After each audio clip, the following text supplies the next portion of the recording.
ಬೇರೆ ಯಾವುದೋ ಒಡವೆ ಆಗಿದ್ರೆ ಅಷ್ಟೊಂದು ಚಿಂತೆ ಮಾಡೋ ಅಗತ್ಯ ಇರ್ತಿರ್ಲಿಲ್ಲ.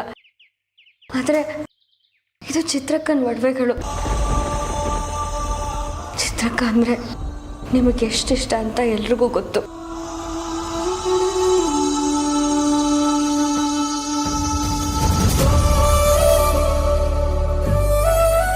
ಕೆಲವು ವಿಷಯಗಳು ನಡಿಬೇಕು ಅಂತಿದ್ರೆ ನಾವು ಎಷ್ಟೇ ಅದನ್ನು ತಡೆಯೋದಕ್ಕೆ ಪ್ರಯತ್ನ ಪಟ್ಟರು ನಡೆಯುತ್ತೆ.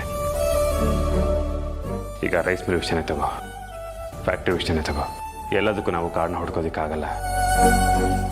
ಒಡವೆಗಳು ನಮ್ಮ ಕೈ ತಪ್ಪು ಹೋಗಬೇಕು ಅಂತಿತ್ತು, ಕೈ ತಪ್ಪು ಹೋಯ್ತು ಅಷ್ಟೇ. ಅದಕ್ಕೆ ನೀನೇನು ಮಾಡೋದಕ್ಕಾಗತ್ತೆ? ನೋಡು, ಇದರಲ್ಲಿ ನೀನು ತಪ್ಪು ಏನೂ ಇಲ್ಲ. ನೀ ಸುಮ್ಮನೆ ಬೇಜಾರು ಮಾಡ್ಕೋಬೇಡ.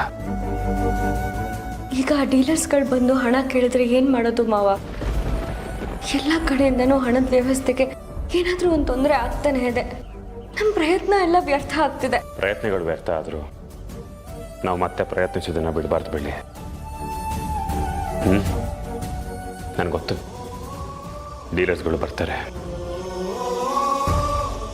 ಅವ್ರು ಮತ್ತೆ ಅವಮಾನ ಮಾಡಲ್ವಾ ಮಾವ? ಅದು ನಡಿಲೇಬೇಕು ಅಂತಿದ್ರೆ ಅದು ನಡೆಯುತ್ತೆ, ನಡೀಲಿ ಬಿಡು. ಇಲ್ಲ ಮಾವ, ನಿಮಗೆ ಅವಮಾನ ಆಗೋದಕ್ಕೆ ನಾನು ಬಿಡಲ್ಲ. ಆ ದೇವ್ರಿಗೆ ಕರುಣೆ ತೋರಿಸ್ಬೇಕು ಅನ್ನೋದಿದ್ರೆ ಏನಾದರೂ ಒಂದು ದಾರಿ ತೋರಿಸ್ತಾನೆ. ಇಲ್ಲ ಮುತ್ತು ಜೀವನ ಇಷ್ಟೇ ಅನ್ನೋದಾದರೆ ಬರೀ ಅವಮಾನ ಮಾತ್ರ ಅಲ್ಲ, ಸಾವು ಕೂಡ ನಡೆಯುತ್ತೆ. ಮಾವ,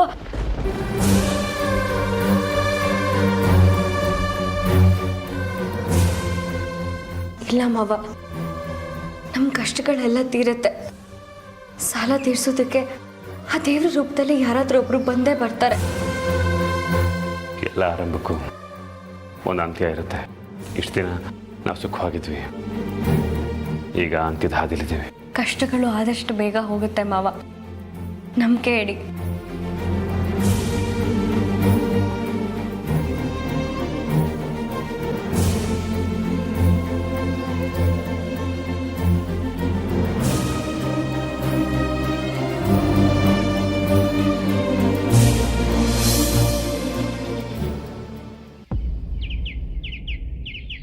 ಅತ್ಗೆ, ಕಾಫಿ ರೆಡಿ ಇದೆ, ಬಂದು ಅಣ್ಣಂಗೆ ತಗೊಂಡು ಹೋಗಿ.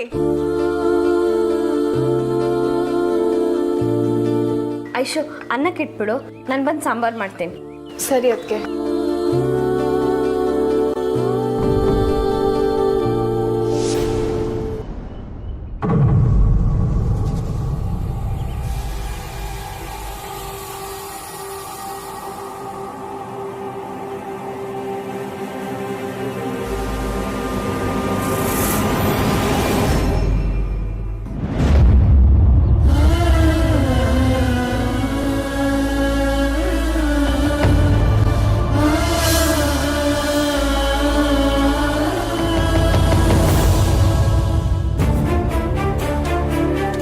ಐಶು,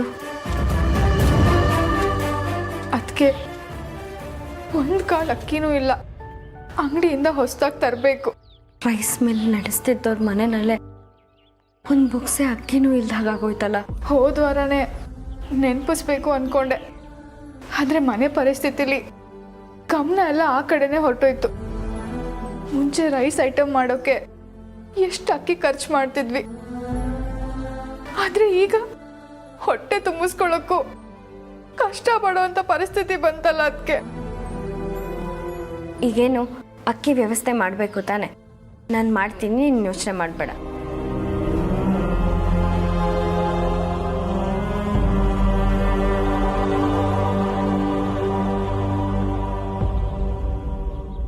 ಮಾವ, ತಗೊಳ್ಳಿ ಕಾಫಿ.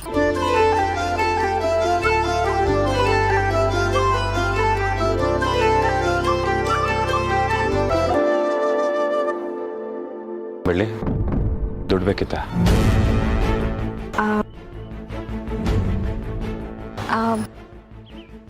ಏನಿಲ್ಲ ಮಾವ, ಮನೆಯಲ್ಲಿ ದಿನಸಿ ಖಾಲಿ ಆಗಿತ್ತು. ಐಶು ಹೋದ ವಾರನೇ ಹೇಳೋಣ ಅಂತಿದ್ಲಂತೆ, ಆದರೆ ನಾವೆಲ್ಲರೂ ನೋವಲ್ಲಿದ್ವಿ ಅಂತ ಹೇಳಲಿಲ್ಲ. ಪರವಾಗಿಲ್ಲ ಮಾವ, ನಾನೇನಾದರೂ ವ್ಯವಸ್ಥೆ ಮಾಡ್ತೀನಿ. ಬೆಳ್ಳಿ, 2 ದಿನದಿಂದ ನನ್ನ ಜೇಬಲ್ಲಿ ₹1 ಇಲ್ಲ. ನಮ್ಮ ದುಡ್ಡು ಮೇಲೆ ನಿಂತೋಗಿದೆ ಅಂತ ಗೊತ್ತಿತ್ತು, ಆದರೆ ಅನ್ನಕ್ಕೂ ಕಷ್ಟ ಬಂದಿದೆ ಅಂತ ಈಗಲೇ ಗೊತ್ತಾಗ್ತಿರೋದು. ರೈಸ್ ಮಿಲ್ ಓನರ್ ಮನೇಲೆ ಒಂದೇ ಒಂದು ಕಾಳು ಅಕ್ಕಿ ಇಲ್ಲ.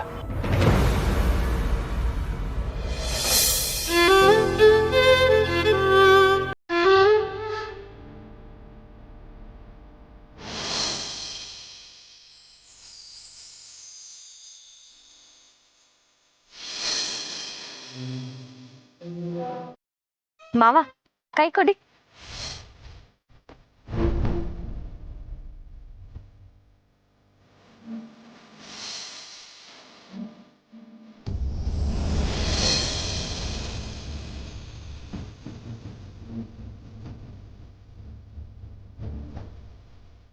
ಮಾವ, ಇದು ಎಲ್ರ ಕಣ್ಣಿಗೂ ಒಂದು ಚಿಕ್ಕ ನಾಣ್ಯ. ಆದ್ರೆ ಈ ₹5 ನನಗೆ ಅಮ್ಮ ಕೊಟ್ಟಿದ್ದು. ನಿನ್ನ ಹತ್ರ ಇದ್ರೆ ನಿನಗೆ ಒಳ್ಳೇದಾಗತ್ತೆ ಅಂತ ಹೇಳ್ಕೊಟ್ಟಿದ್ರು. ಈಗ ನಾನು ಈ ₹5 ನಿಮಗೆ ಕೊಡ್ತಾ ಇದ್ದೀನಿ. ₹5 5 ಕೋಟಿ ಸಮಾನ. ಇಟ್ಕೊಳ್ಳಿ.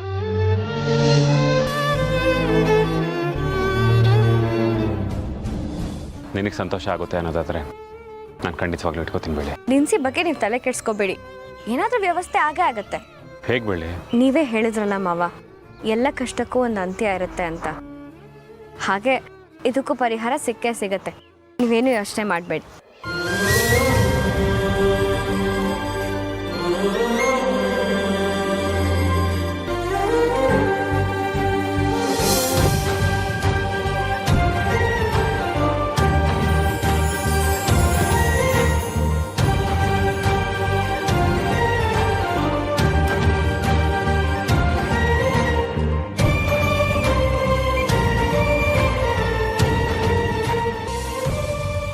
ಅತ್ತೆ ಕರೆದ್ರ? ಮನೇಲಿ ರೇಷನ್ ಎಲ್ಲ ಇದೆಯಾ? ಹಾಂ ಅತ್ತೆ ಇದೆಯಲ್ಲ. ಏನಾದರೂ ಬೇಕಿತ್ತಾ?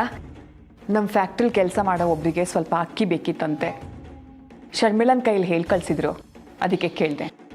ಅದಕ್ಕೆ ನಮ್ಮನೇಲಿರೋ ರೇಷನಲ್ಲಿ ಸ್ವಲ್ಪ ಅವ್ರ ಮನೆ ಕಳ್ಸೋಣ ಅಂತ ಅಂದ್ಕೊಂಡೆ. ನೀನೇನು ಹೇಳ್ತೀಯ ಬೆಳ್ಳಿ? ಹಾಂ ಅತ್ತೆ, ಎಲ್ಲ ಈಗಲೇ ಕಟ್ಟಿಡ್ತೀನಿ. ಅಯ್ಯೋ ದೇವ್ರೆ, ಮನೆಯಲ್ಲೇ ಅಕ್ಕಿ ಇಲ್ಲ. ಇನ್ನು ಕೆಲಸಗಾರರಿಗೆ ರೇಷನ್ ಎಲ್ಲಿಂದ ತಂದು ಕೊಡೋದು? ಬೆಳ್ಳಿ, ನಿನಗೆ ಸುಳ್ಳು ಹೇಳೋದಕ್ಕೆ ಬರೋದಿಲ್ಲ ಅಂತ ಗೊತ್ತಿತ್ತು, ಆದರೆ ನಾಟಕ ಆಡೋಕ್ಕೂ ಬರಲ್ಲ ಅಂತ ಈಗಲೇ ಗೊತ್ತಾಗಿತ್ತು. ನನ್ನ ಹತ್ರನೇ ಸುಳ್ಳು ಹೇಳ್ತೀಯಾ? ನನ್ನನ್ನೇನು 3ನೇವಳು ಅಂತ ತಿಳ್ಕೊಂಡಿದ್ಯಾ ನೀನು? ಅತ್ತೆ ಹಾಗಲ್ಲ. ನಾನು ಈ ಮನೇನ 35 ವರ್ಷಗಳಿಂದ ನಡೆಸ್ಕೊಂಡು ಬಂದಿದ್ದೀನಿ. ಎಲ್ಲಿ ಏನೇನಿರುತ್ತೆ ಅಂತ ನನಗೆ ಚೆನ್ನಾಗಿ ಗೊತ್ತಿರುತ್ತೆ. ನಾನು ನಿಮಗೆ ಹೇಳೋಣ ಅಂತಾನೆ ಇದ್ದೆ ಅತ್ತೆ, ಆದರೆ ಮನೆಯಲ್ಲಿ ರೇಷನ್ ಖಾಲಿ ಆಗಿದೆ ಅಂತ ಐಶು ನನಗೆ ಈಗಲೇ ಹೇಳಿತು. ನನಗೇನು ಮಾಡಬೇಕು ಅಂತಲೇ ತೋಚ್ತಿಲ್ಲ. ಇನ್ನು ಮುಂದೆ ನೀನು ಮನೆ ಖರ್ಚಿಗೆ ಅಂತ ಮುತ್ತು ಹತ್ರ ಹಣ ಕೇಳಕ್ಕೆ ಹೋಗ್ಬಾರ್ದು. ಅದೇನೇ ಇದ್ರೂ ನಾನೇ ಕೊಡ್ತೀನಿ. ಸರಿ ಅತ್ತೆ. ಇನ್ನು ಮುಂದೆ ಮುತ್ತುಗೆ ಮನೇಲಿ ಯಾವುದೇ ಬೇಜಾರಾಗುವಂಥ ಘಟನೆ ನಡಿಬಾರ್ದು. ಅದನ್ನು ನೀನು ಹೇಗೆ ಸಂಭಾಳಿಸ್ತೀಯೋ ಅದನ್ನು ನಿನಗೆ ಬಿಟ್ಟಿದ್ದೀನಿ.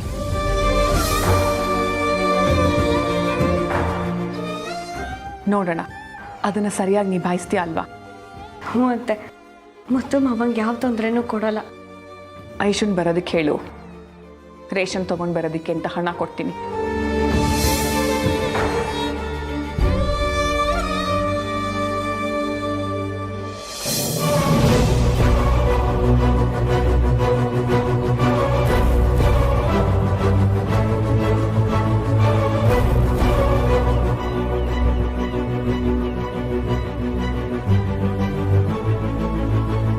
ಮತ್ತು ಏನು ಅಷ್ಟೊಂದು ಡೀಪಾಗಿ ಯೋಚನೆ ಮಾಡ್ತಿದ್ಯಾ?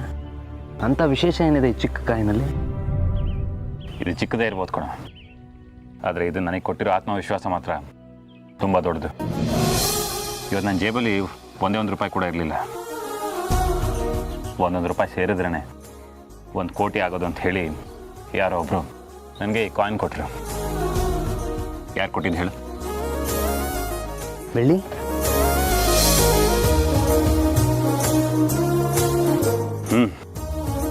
ಬೆಳ್ಳಿನೇ ಕಣ. ಮನೆಗೆ ಆದಾಯ ಇಲ್ಲ, ಹೂಡೋದಕ್ಕೆ ಬಂಡವಾಳ ಇಲ್ಲ, ಇಂಥ ಸಮಯದಲ್ಲಿ ನಂಗೆ ಯಾರು ಸಹಾಯ ಮಾಡ್ತಾರೆ, ಯಾರು ಲೋನ್ ಕೊಡ್ತಾರೆ ಅಂತ ಯೋಚನೆ ಮಾಡ್ತಾ ಕೂತಿದ್ದೆ. ಆಗ ಬೆಳ್ಳಿ ಬಂದು ಈ ಕಾಯಿನ್ ಕೊಟ್ಲು ಕಣ.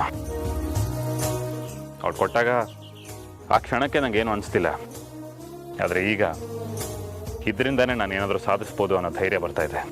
ಮಾನಸಿಕವಾಗಿ, ದೈಹಿಕವಾಗಿ ನನ್ನ ಶಕ್ತಿ ಇನ್ನೂ ಹೆಚ್ಚಾಗ್ತಿದೆ ಅಂತ ಅನಿಸ್ತಾ ಇದೆ.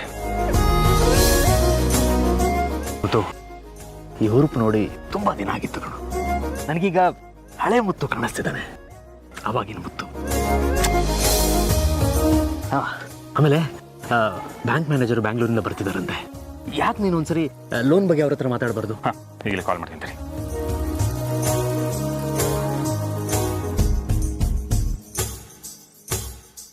Hello hello. ಹಾಂ ಮುತ್ತು ಸರ್, ಒಳ್ಳೆ ಸಮಯಕ್ಕೆ ಸರಿಯಾಗಿ ಫೋನ್ ಮಾಡಿದ್ರಿ. ಲೋನ್ ಅಥಾರಿಟಿಯವರು ನಮಗೆ ಫುಲ್ ಪವರ್ ಕೊಟ್ಬಿಟ್ಟಿದ್ದಾರೆ. ಈಗ 1 ಕೋಟಿವರೆಗೂ ಲೋನ್ ನಾವೇ ಸ್ಯಾಂಕ್ಷನ್ ಮಾಡ್ಬೋದು. ನಿಮ್ಮ ಹತ್ರ ಏನೇನು ಪ್ರಾಪರ್ಟಿ ಇದೆ ಅಂತ ತಿಳ್ಕೊಬೋದಾ? 50 ಎಕರೆ ಜಮೀನಿದೆ ಸರ್, ಪೂರ್ತಿ ನನ್ನ ಹೆಸರಲ್ಲೇ ಇದೆ. ಲ್ಯಾಂಡ್ ಮೇಲೆ ಲೋನ್ ಕೊಡೋದ್ರಿಂದ ನೀವು ನಿಮ್ಮ ತಮ್ಮ ತಂಗಿಯವ್ರ ಕಡೆಯಿಂದ ಸೈನ್ ಮಾಡಿಸ್ಕೊಡ್ಬೇಕಾಗುತ್ತೆ. ಆಗುತ್ತಾ? ಹಾಕ್ಸ್ಕೊಡೋಣ ಸರ್, ಏನು ಪ್ರಾಬ್ಲಮ್ ಇಲ್ಲ. ಎಕರೆಗೆ 10 ಲಕ್ಷ ಇದೆ ಸರ್. 50 ಎಕರೆಗೆ 5 ಕೋಟಿ ಆಗುತ್ತೆ. ನಂಗೆ ಅಷ್ಟೊಂದು ಹಣ ಏನು ಬೇಕಾಗಲ್ಲ. 1 ಕೋಟಿ ಲೋನ್ ಸ್ಯಾಂಕ್ಷನ್ ಮಾಡಿಸ್ಕೊಟ್ರೆ ತುಂಬ ಉಪಕಾರ ಆಗುತ್ತೆ. ನೋಡಿ ಸರ್, ಆ ಲ್ಯಾಂಡ್ ಮೇಲೆ ಬೇರೆ ಎಲ್ಲೂ ಸಾಲ ತಗೊಂಡಿಲ್ಲ ಅಂತಂದರೆ ಆ ಲ್ಯಾಂಡ್ನ ಮಾರ್ಟಿಗೇಜ್ ಮಾಡಿಕೊಂಡು, ಅಂದರೆ ಅಡ್ವಾನ್ ಮಾಡ್ಕೊಂಡು 1 ಕೋಟಿವರೆಗೂ ಸಾಲ ಕೊಡ್ಬೋದು ನಾವು. Thank you sir, thank you so much. ನಮ್ಮ ಆಫೀಸ್ಗೆ ಇವತ್ತು ಸರ್ವೇಯರ್ ಬಂದಿದ್ದಾರೆ. ಅವ್ರನ್ನ ಜೊತೆನಲ್ಲೇ ಕರ್ಕೊಂಡು ಬಂದ್ಬಿಡ್ತೀನಿ. ಹಾಗೆ ಲ್ಯಾಂಡ್ ಡಾಕ್ಯುಮೆಂಟ್ ಎಲ್ಲ ನೋಡ್ಬೋದು. ಸರಿ ಸರ್, ನಿಮಗೆ ಕಾಯ್ತಾ ಇರ್ತೀನಿ. Okay sir. ಏನಾಗುತ್ತೆ ಹೇಳ್ತೀನಿ ಬಾ. ಚಿಕ್ಕಮ್ಮ, ಬೆಳ್ಳಿ. ಮಾವ, ಇಷ್ಟೊಂದು ಸಂತೋಷವಾಗಿದೆಯಾ? ಏನು ವಿಷಯ ಮುತ್ತು? ಹೌದು ಚಿಕ್ಕಮ್ಮ, ಮತ್ತೆ ನಮ್ಮ ಮನೆ ನಂದಗೋಕುಲ ಆಗುವಂಥ ಸಮಯ ಬಂದಿದೆ. ಇವತ್ತೇ ನಮ್ಮ ಕಷ್ಟಗಳೆಲ್ಲ ತೀರಿ ಹೋಗುತ್ತೆ. ಬ್ಯಾಂಕ್ ಮ್ಯಾನೇಜರ್ಗೆ ಫೋನ್ ಮಾಡಿದ್ದೆ. ನಮ್ಮ 50 ಎಕರೆ ಜಮೀನು ಇದೆಯಲ್ಲ, ಆ ಜಮೀನು ಮೇಲೆ 1 ಕೋಟಿ ಲೋನ್ ಕೊಡೋದಕ್ಕೆ ಒಪ್ಕೊಂಡಿದ್ದಾರೆ. ಮ್ಯಾನೇಜರ್ ಇನ್ನೇನು ಬಂದ್ಬಿಡ್ತಾರೆ. ನೀವೆಲ್ಲರೂ ಇಲ್ಲೇ ಇದ್ರೆ ಚೆನ್ನಾಗಿರುತ್ತೆ. ಖಂಡಿತವಾಗ್ಲೂ ಇಲ್ಲೇ ಇರ್ತೀವಿ ಮುತ್ತು.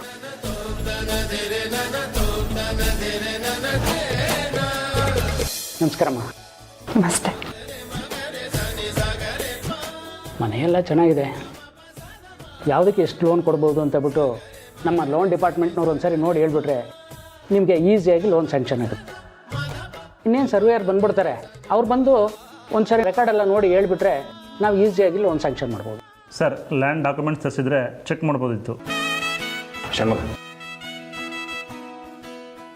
ಈ ಆಸ್ತಿ ಪಿತ್ರಾರ್ಜಿತವಾಗಿ ಬಂದಿದ್ದಲ್ಲ, ಮುತ್ತು ಸ್ವಯಾರ್ಜಿತವಾಗಿ ಇದನ್ನು ಸಂಪಾದನೆ ಮಾಡಿದ್ದು. ಹಾಗಿದ್ಮೇಲೆ ಮುತ್ತು ಸೈನ್ ಬಿಟ್ಟು ಬೇರೆ ಯಾರ್ದು ಅವಶ್ಯಕತೆ ಇಲ್ಲ ಅನ್ಕೋತೀನಿ. ಆದರೂ ಹೆಂಡತಿ ಸಿಗ್ನೇಚರ್ ಬೇಕೇ ಬೇಕು. ಬೆಳ್ಳಿಯವರೇ, ನಿಮಗೂ ಒಪ್ಪಿಗೆ ಇದೆ ತಾನೆ? ಮುತ್ತು ಮಾವ ತಮ್ಮ ಅನುಕೂಲಕ್ಕೆ ಅಂತ ಯಾವುದೂ ಮಾಡ್ತಿಲ್ಲ. ಎಲ್ಲರೂ ಒಳ್ಳೇದಕ್ಕೆ ಮಾಡ್ತಿದ್ದಾರೆ ಅಂದಮೇಲೆ ನನಗೆ ಸಂಪೂರ್ಣವಾಗಿ ಒಪ್ಪಿಗೆ ಇದೆ. ಮುತ್ತು, ತಗೊಳ್ಳಿ ಸರ್. 50 ಲಕ್ಷ ಲೋನ್ ಕಟ್ಟಲಿಲ್ಲ ಅಂತಂದರೆ ಆಸ್ತಿ ಎಲ್ಲ ಬ್ಯಾಂಕ್ ಪಾಲಾಗುತ್ತೆ. ಮುತ್ತು ಮಾವ ಆ ಥರ ಆಗೋದಕ್ಕೆ ಅವಕಾಶ ಮಾಡಿಕೊಡೋದಿಲ್ಲ. ಸಾಲ ಎಲ್ಲ ತೀರಿಸಿ ಜಾಗನ ವಾಪಸ್ ತಗೋತಾರೆ ಅನ್ನೋ ನಂಬಿಕೆ ನನಗಿದೆ.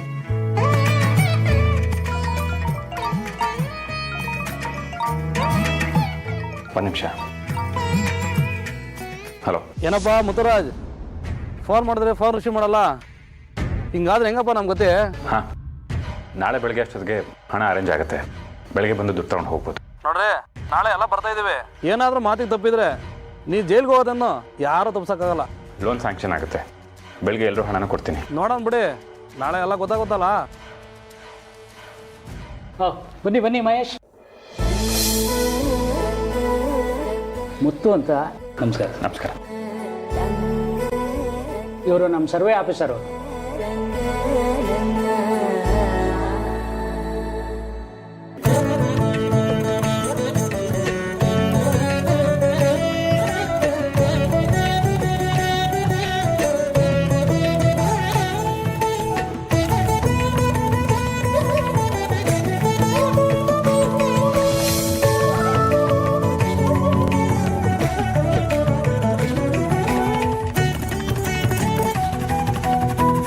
ಲ್ಯಾಂಡು ಸರಿ ಬರೋದಿಲ್ಲ, ಲೋನ್ ಕೊಡಕ್ಕೆ ಸಾಧ್ಯನೇ ಇಲ್ಲ.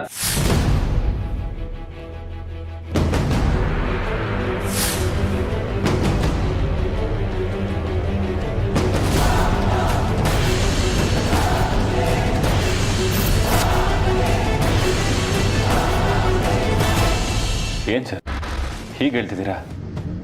ಈಗ ತಾನೇ ಎಲ್ಲ ಓಕೆ ಆಗಿದೆ ಅಂತ ಹೇಳಿದ್ರು, ನೀವು ನೋಡಿದ್ರೆ ಆಗಲ್ಲ ಅಂತ ಹೇಳ್ತಿದ್ದೀರಾ? ಏನು ಪ್ರಾಬ್ಲಮ್ ಆಗಿದೆ ಸರ್? ಸರ್ ಯಾಕೆ ಸರಿ ಬರಲ್ಲ? ದಯವಿಟ್ಟು ಅದೇನು ಅಂತ ಬಿಡಿಸಿ ಹೇಳಿ ಸರ್. ಮಾಯ ಸರ್, ಸ್ವಲ್ಪ ನೋಡ್ಬಿಟ್ಟು ಹೇಳಿ. ಎಲ್ಲರೂ ನಿಮ್ಮನ್ನೇ ನಂಬ್ಕೊಂಡಿದ್ದೀವಿ. ಮುತ್ತುವರೆ, ನಾನು ಈಗ ಹೇಳ್ತಿಂತ ಬೇಜಾರು ಮಾಡ್ಕೊಬೇಡಿ. ನಿಮ್ಮ ಲ್ಯಾಂಡ್ ಮೇಲೆ 1 ಕೋಟಿ ಅಲ್ಲ, 1 ರೂಪಾಯಿ ಲೋನ್ ಕೂಡ ಸಿಗೋದಿಲ್ಲ.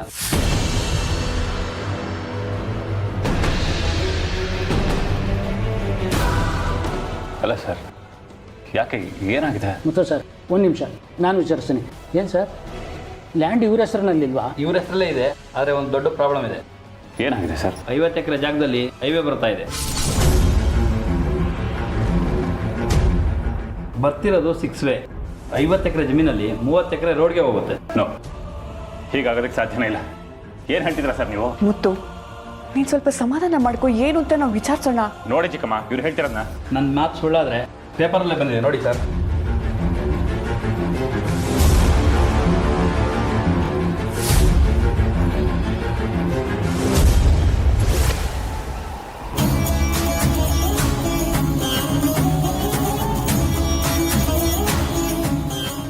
ಸಿಕ್ಸ್ ವೇ ಬರ್ತಿರೋದ್ರಿಂದ ಆ ಜಾಗಕ್ಕೆ ಸಂಬಂಧಪಟ್ಟಂಗೆ ಯಾರು ಅಡಮಾನ ಇಡೋಂಗಿಲ್ಲ, ಮಾರೋಂಗೂ ಇಲ್ಲ.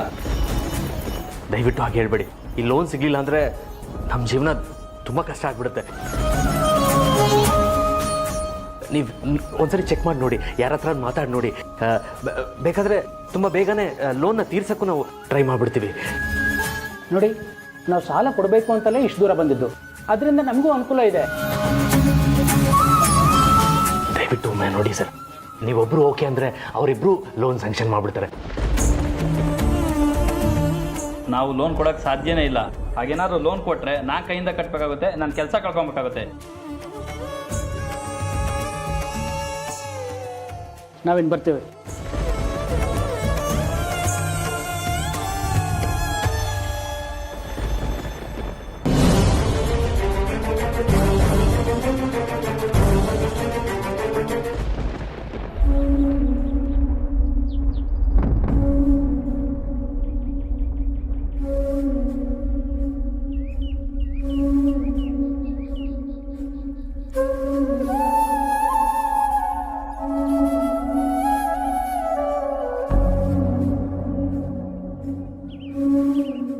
ನೋವಾದರೆ ಹಂಚ್ಕೋಬೇಕು, ಮನಸ್ಸಲ್ಲಿ ಏನಾರು ಇದ್ರೆ ಹೇಳ್ಕೋಬೇಕು. ಈ ಥರ ಇದ್ದರೆ ಕೊರಗು ಅನ್ನೋ ಹುಳು ನೆಮ್ಮದಿನ ಹಾಳು ಮಾಡುತ್ತೆ. ಕೊರುಕೊಂಡು ಇಡೀ ದೇಹನ ರೋಗದ ಖಜಾನೆ ಮಾಡಿಬಿಡುತ್ತೆ. ಮುತ್ತು, ನಿಮಗದು ಒಳ್ಳೇದನ್ನಿಸ್ಲಿ ಕೆಟ್ಟದನ್ನಿಸ್ಲಿ ಏನೇ ಇದ್ರೂ ನಮ್ಮ ಹತ್ರ ಹೇಳ್ಕೊಳ್ಳಿ ಮಾವ. ನಿಮಗೆ ಬೈಬೇಕು ಅನ್ಸಿದ್ರೆ ಚೆನ್ನಾಗಿ ಬೈರಿ, ಪರವಾಗಿಲ್ಲ. ಆದರೆ ಹೀಗೆ ಮಾತಾಡದೆ ಇರಬೇಡಿ ಮಾವ. ಏನಾದರೂ ಮಾತಾಡಿ. ಏನು ಅಂತ ಹೇಳ್ಕೊಳ್ಳಿ. ಒಂದು ಸಮಸ್ಯೆನ ಬಗೆಹರಿಸೋಕೆ ಹೋದರೆ ಇನ್ನೊಂದು ಹುಡ್ಕೊಳ್ಳುತ್ತೆ. ಏನಾದರೂ ಪ್ರಯತ್ನ ಪಟ್ಟರೆ ಆ ಪ್ರಯತ್ನ ವ್ಯರ್ಥ ಆಗುತ್ತೆ. ಒಟ್ಟಿನಲ್ಲಿ ಜೀವನ ಹಾಳಾಗೋಗಿದೆ. ಮುತ್ತು, ಅಳಬೇಕು ಅನ್ಸಿದ್ರೆ ಹತ್ತು ಬಿಡು. ಆ ನೋವು ಕರಗಿ ನೀರಾಗ ಆಚೆ ಬರಲಿ. ಅಳದಕ್ಕೆ ಕಣ್ಣೀರಲ್ಲಿದೆಯಾ? ಎಲ್ಲ ಬತ್ತು ಹೋಗಿದೆ. ಕಷ್ಟಗಳು ಹೇಗೆ ನಮ್ಮನ್ನು ಬದಲಾಯಿಸುತ್ತಲ್ವ? ಅಲ್ಲ, ಇತ್ತೀಚೆಗೆ ನೋವಾದಾಗ ಬೇಸರ ಆಗೋದಕ್ಕಿಂತ ನಗುನೇ ಬರುತ್ತೆ ಕಣ. ವಿಚಿತ್ರ ಒಂಥರ.